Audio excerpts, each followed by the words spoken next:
Good morning, dear students. In this class, let us have a discussion on John Dryden's essay on dramatic poesy. Poesy is poetry. John Dryden's essay on dramatic poesy. It's first published in 1668. John Dryden is considered the father of English criticism.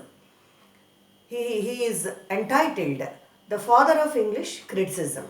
He belongs to neoclassicist era. He belongs to neoclassicism. He stands in between the classicism and the theories of the age of modernity, theories of the modern age. He stands in between.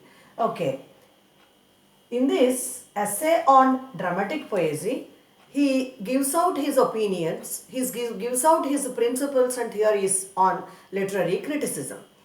See, all his ideas, all his theories on literary criticism, they are preserved in the prefaces to the literary works of him and also the poets, other poets and others. So, in all these prefaces, he preserved his ideas. He expressed his ideas on literary criticism. He expressed his principles of literary criticism.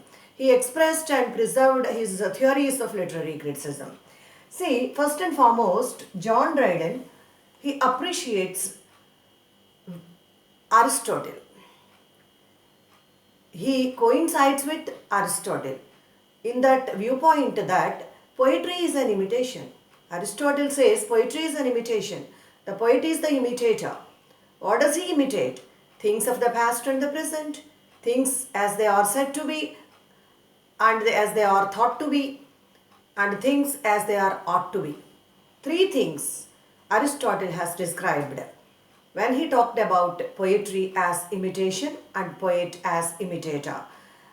See, John Dryden too upholds this theory of imitation.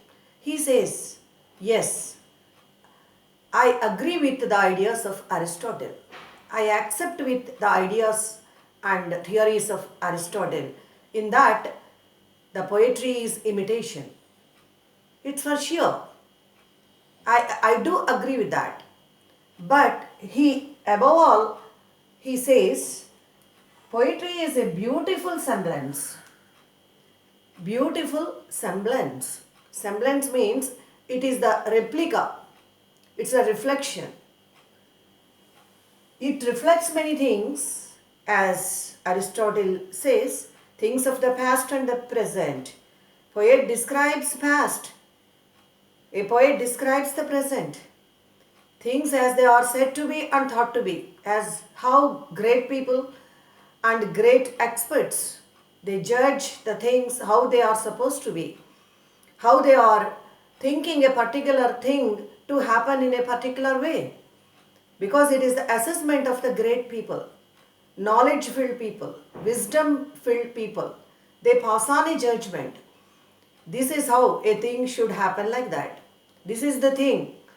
It should be like that. And they have pronounced, they have given certain theories about the state of certain things. So, things of the past, things of the present. This is the function of poetry and this is the function of poetry by the poet. And things as of the past and present, things as they are said to be and thought to be.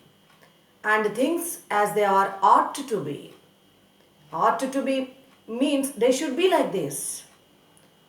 They should be created like this. They give out a judgment on the things. They go around. So, with that idea, John Dryden too agrees with Aristotle's idea in the theory of imitation, in the theory of imitator. Above all, John Dryden says, poetry is a beautiful semblance. It's a beautiful reflection of the things around us. See, the poet is neither a teacher nor an imitator alone. He is a creator. He creates much better things. He teaches He creates a thing to delight. He creates poetry to delight. Teaching is there. Okay. Delight is also there. These two functions of poetry are realized by John Dryden. Finally, he concludes by saying that the poet is the creator. Poetry is creation. The poet is the creator.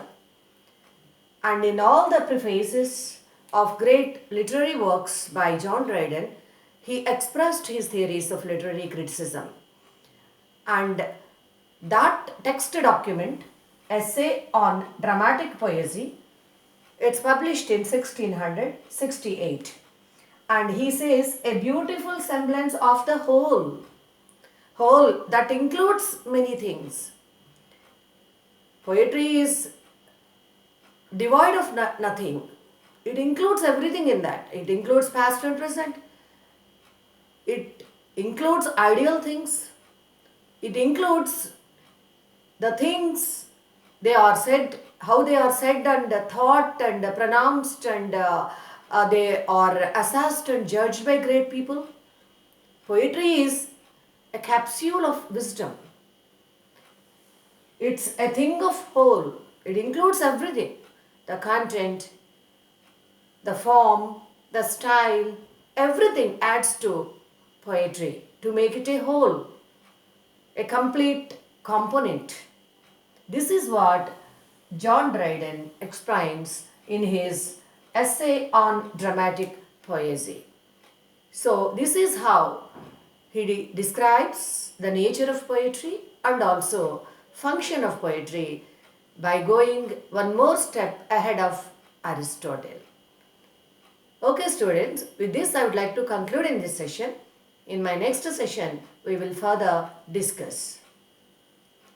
Okay, I wish you all the best. I request you all to subscribe my channel and give your valuable remarks in the comment section. Thank you all.